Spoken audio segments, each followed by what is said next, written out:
በሱ ስልክ ነው የማወራ። መጽሐፍ ሰጥቶኝ የመጽሐፍ ቅዱስ ሚስጥር በሙስሊም መነጽር የሚል መጽሐፍ አለ እና እሱን ሰጥቶኝ ነው በቃ ከባይብሉ ጋር ተጋጨብኝ። ባይብሉ ጋር የተጻፈውን አብዛኛውን እንትን ነው ስተት የሆነ ማለትም አሁን ኢየሱስ ክርስቶስ መልእክተኛ እንደሆነ ነው እዛ ላይ የሚያስረዳው። ማለትም መጽሐፍ ቅዱስ ላይ እንዲሁም ልክ አይሆንም ብዬ ከተከራከረ ነበር መጽሐፉን እያነበብኩኝ። መጽሐፍ ቅዱስ ላይ ኢየሱስ ክርስቶስ መልእክተኛ መሆኑ በጣም በርካታ ቦታ ላይ ተቀምጧል። መልእክተኛ እንደሆነ መልእክተኛ ነው ራሱም ብሏል። እኔ የተላኩት ሰው ነው።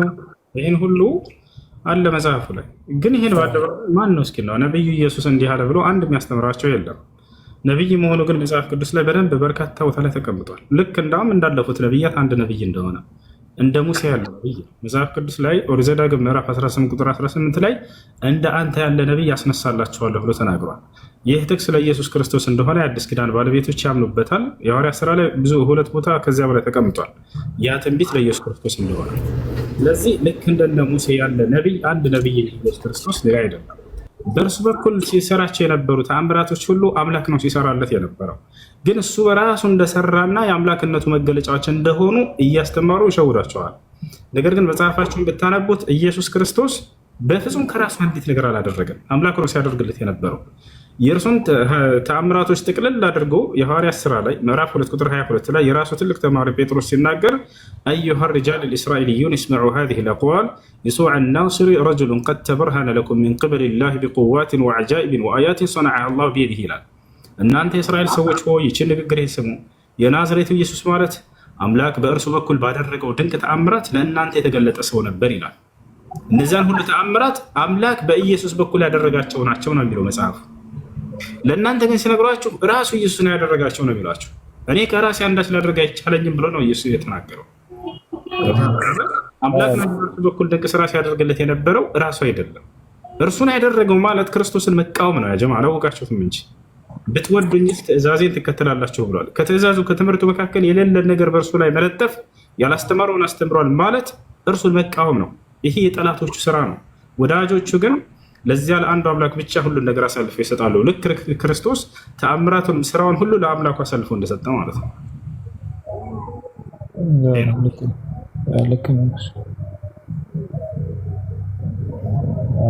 ምን ጠይቃለሁ? ምንም ጠይቀው ጥያቄ የለኝም። መልእክተኛ እንደሆነም እኔ አውቃለሁ። ማለትም አንበቤ ስለተረዳኝ መጽሐፍ ቅዱስ ላይ ይላል። እሱም እኔ የተላኩት ሲጀምር የተላከውም ለኢትዮጵያውያን ሕዝብ እንዳልሆነ ራሱም ገልጿል። የተላኩት እኔ ለእስራኤል ከጠፉ በጎች ነው ይላል።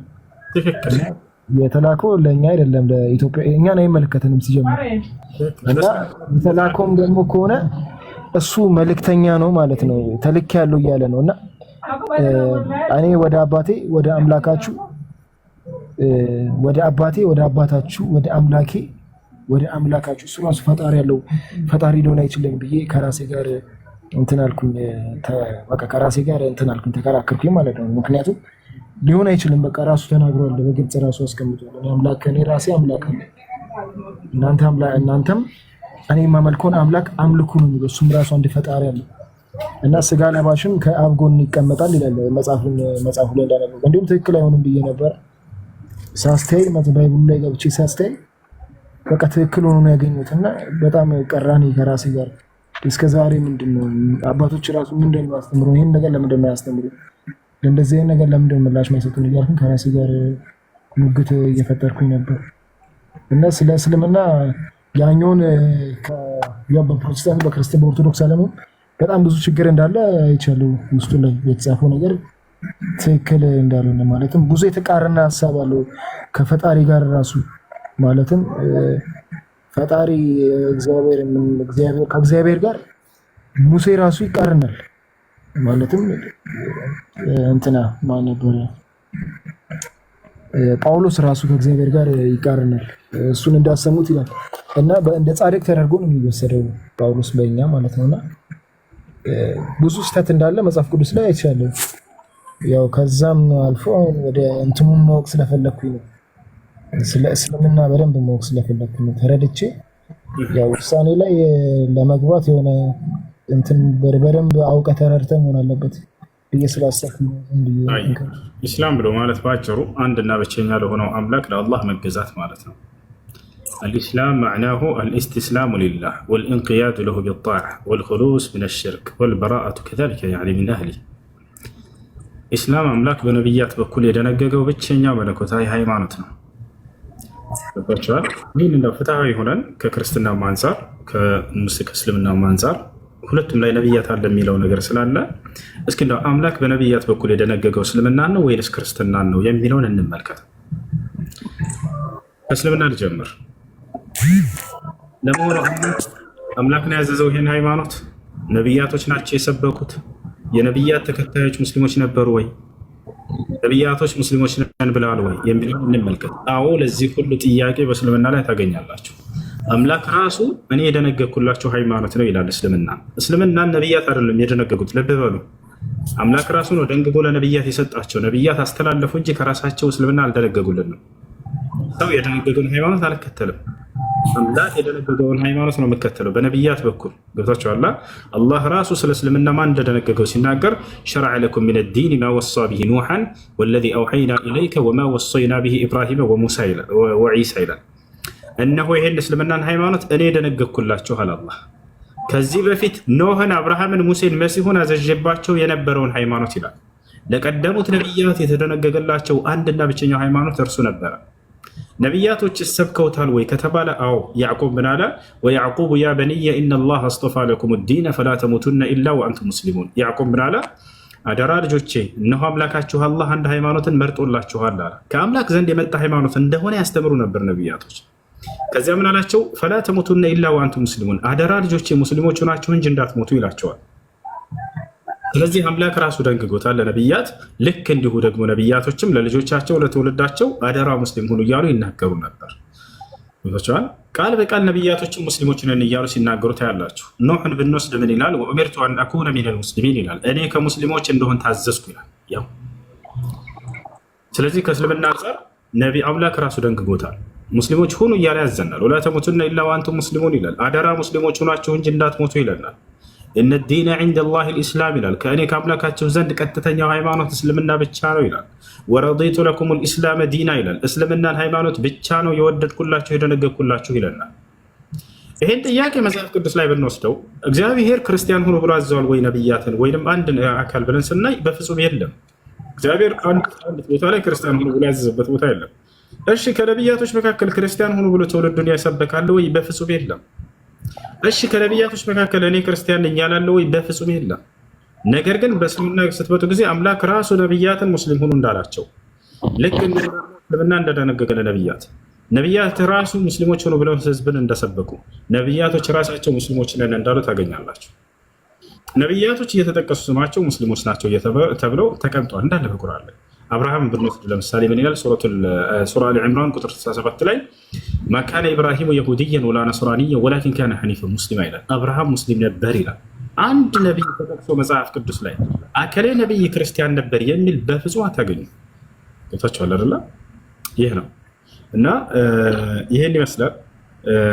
ስለዚህ አምላክ በነቢያት በኩል የደነገገው ብቸኛው ሃይማኖት መለኮታዊ ሃይማኖት ኢስላም በመባል ይህን ኢስላም በነቢያት በኩል ኢስላምን ለተከተሉ ሰዎች ገነትን ሊያወርሳቸው ቃል ገብቷል። ገብቷቸዋል። ኢስላምን ላልተከተሉ ሰዎች ወደ ጀሃነም እንደሚልካቸው ተናግሯል። ወመን የብተጊ ገይረ ልእስላሚ ዲነን ፈለን ዩቅበለ ሚንሁ ወሁወ ፊል አኺረቲ ሚነል ኻሲሪን አለ። ከእስልምና ውጭ ሌላን ሃይማኖት የፈለገና የተከተለ ሰው ያ ሃይማኖቱ ከኔ ዘንድ ተቀባይነት የለውም፣ በቀጣዩ ዓለም ከከሰሩት ሰዎችም ይሆናል ብሎ ተናግሯል። ሙስሊም የሆኑትስ ወደ ገነት እንደሚገቡ ይናገራል። አላህ በቁርአን ላይ ምን ይላል? አለዚነ አመኑ ቢአያቲና ወካኑ ሙስሊሚን እድኹሉል ጀና ይላል። እነዚያ ሙስሊም የሆኑትን ገነትን ግቡላቸዋለሁኝ አለ። ልክ እንዲሁ ደግሞ ነቢያችን ሰለላሁ ዐለይሂ ወሰለም ቃል በቃል ሙስሊሞች ወዴት እንደሚሄዱ በቀጣዩ ዓለም ሲናገሩ ምን አሉ? አልጀነቱ ላ የድኹሉሃ ኢላ ነፍሱ ሙስሊም አሉ። ገነትን ሙስሊም ነፍስ እንጂ ሌላ ማንም አይገባባትም እያሉ ይናገራሉ። ሀዛ ሁወል ኢስላም፣ ይህ ነው ኢስላም ብሎ ማለት።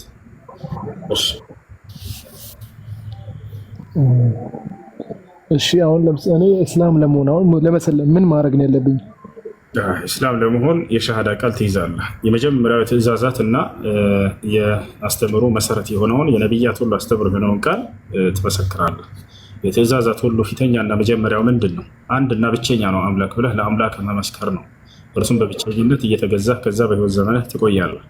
ይሄ ነው ነቢያችን ሰለላሁ ዐለይሂ ወሰለም ጋር ሰዎች እስልምና ለመቀበል ምን እናድርግ ሲሏቸው ጊዜ ቁሉ ላኢላሃ ኢለላህ እያሉ ይነግሯቸው ነበር። ላኢላሃ ኢለላህ በሉ ትድናላችሁ እያሉ ይነግሯቸው ነበር። ወደ መሲሁም የተወረደው ቃል ይሄ ነው። ወደ ሙሴም የተወረደው ቃል ይሄ ነው። ሰዎች እስልምናን ሲቀበሉ በመሲሁ ዘመን ምን ማለት እንዳለባቸው አላህ ሲነግራቸው በመሲሁ በኩል ወኢዛ ውሐይቱ ኢለል ሐዋርይን አን አሚኑ ቢ ወቢረሱሊ ቃሉ አመና ወሽሀድ ቢአንና ሙስሊሙን ይላል። ወደ ሐዋርያቶችም የትእዛዝ ቃሌን ባስተላለፍኩ ጊዜ አምላካችን አላህ በማን በኩል? በመሲሁ በኩል። ምን የሚል ትእዛዝ ነው የተላለፈላቸው ሙስሊም የሆኑ ዘንድ ከተባለ አን አሚኑ ቢ ወቢረሱሊ በእኔ በአምላካችሁ በአላህ እመኑ፣ በላኩላችሁ መልእክተኛና ነቢይም እመኑ ተባሉ አለ። ምን አሉ ሐዋርያቶች? ቃሉ አመና እነሆ አምነናል አሉ። ወሽሀድ ቢአንና ሙስሊሙን በዚህም ምክንያት ሙስሊሞች መሆናችንን መስክርልን አሉ። የሁሉም ዘመን የነቢይ የሙስሊምነታቸው ማስመስከሪያ ቃል ምንድን ነው? ስለ አምላካቸው አምላክነት ይመሰክራሉ። በዘመኑ ስለተላከው መልእክተኛ መልእክተኛነቱን ይመሰክራሉ። በዛሬውም ጊዜ ሰው ወደ እስልምና መግባት ከፈለገ የሻሃዳ ቃልን ይላል። አሽሀዱ አን ላ ኢላሃ ኢለላህ ወአነ ሙሐመድን ረሱሉላህ ይላል። እነሆ ከአንዱ ከአላህ በስተቀር በእውነት የሚመለክ ሌላ አምላክ የለም ብዬ መሰክራለሁ፣ ሙሐመድም የእርሱ መልእክተኛና ነቢይ ናቸው ብዬ መሰክራለሁ በሚለው ቃል ወደ ኢስላም ይገባል ማለት ነው። ይሄ ነው። እስልምና ለመቀበል ዝግጁ ነህ? አሁን እንዳስፈራኝ ታውቃለህ። ማለትም ከማዘር ጋር ነው የምኖረው እና ማዘር በጣም አክራሪ ናት፣ ኦርቶዶክስ ናት እና እሷ ሰው